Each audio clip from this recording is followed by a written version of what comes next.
ma ñëw ci benn épisode may leen ma je parle de quelque chose qui me tient à cœur ma ñëw ci benn sujet bu ma préoccupé bu ma intéressé mooy affaire u cahier yi parce que man li ma yitteel mooy defal waa Kolda dañoo nekk ci àdduna bu nga xam ne fumisterie yi daf yu bari man dama dëkk benn dëkk bu tudd Kolda gàcce weesuwul dem leen ci biir village yi gàcce weesuwul nga romb benn dëkk ñu bindal la ci buntu dëkk bi fii bàyyi nañ di dem wanok ci àll bi ndax defaral nañ leen ay cabinet ci kër yi ñu koy bind ci dëkk yi loolu gàcce googu am na lu ko gën a rëy kaasuñu ko. Passez dans beaucoup de départements ici vous verrez on met publiquement ici s'arrête la défécation en plein air grâce à la coopération de Jean, de Paul ou de Pierre. Est-ce que ça n'insulte pas notre dignité? Oui, bien sûr. Ça insulte notre dignité.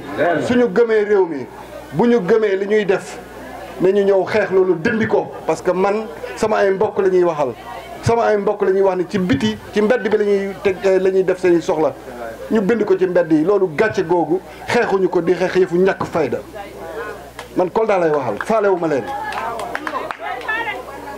njëkkuma ko def dama fekk ñu koy def ci Sénégal yëpp nag Sénégal yëpp amul ba keroog xale yi wax na ngeen ci réseaux sociaux yi téeméeri nit yi ko def mais man sama yoon newu ci man soxlawuma ay cahier pour gagner waaye am na lu gën a graaw sax loolu ñun suñu réew jël leen tali bi bu ñu tuddee RN6 la RN6 fu ngeen romb ñu bindal leen ce pont est construit par le peuple américain waa léegi lan lañ bëgg pour ñun ñu sant américain yi du loolu ku la ne man kii moo ma defaral lii daa bëgg nga santal ko kooku waa léegi ñun bu ñu defee du war ñu sant léegi ñu bëgg sant français yi sant japonais yi sant allemand yi sant américain yi ñu ne duñu sant suñu ay doomu réew pour lan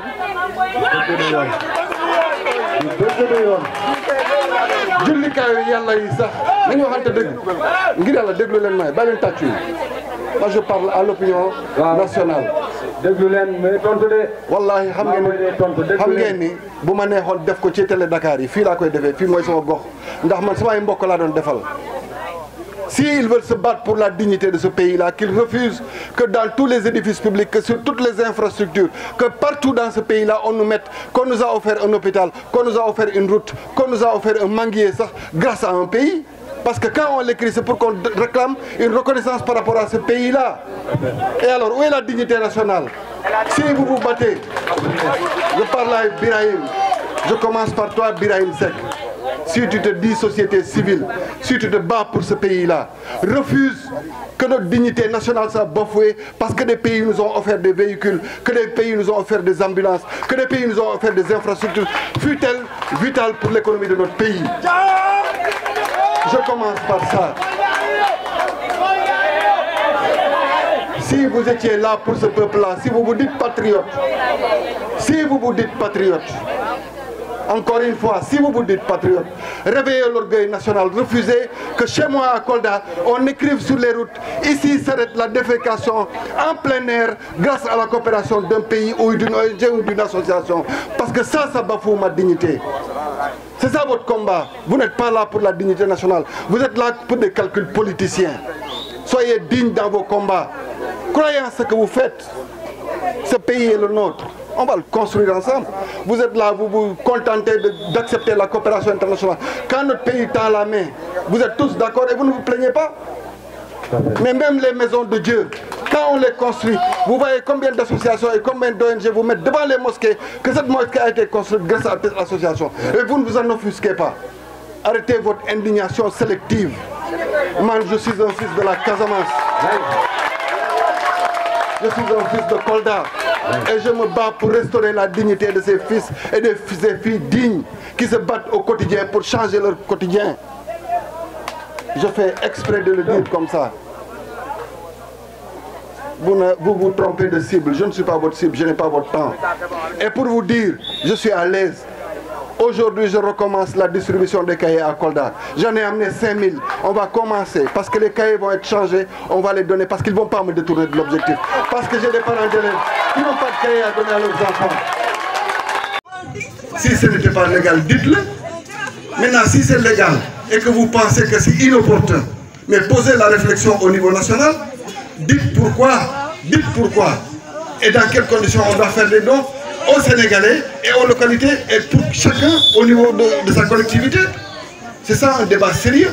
Mais vous ne vous prenez pas Mamboy Diao pour cible, il n'a pas votre temps. Moi actuellement, d'ici le 23 janvier, je ne réponds à personne. Je travaille.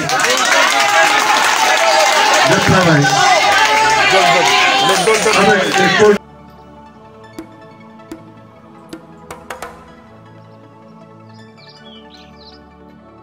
Découvrez toute l'actualité de la Casamance, la culture, le sport, la politique, la beauté, le buzz et les faits divers du Fouladou sur Kolda TV.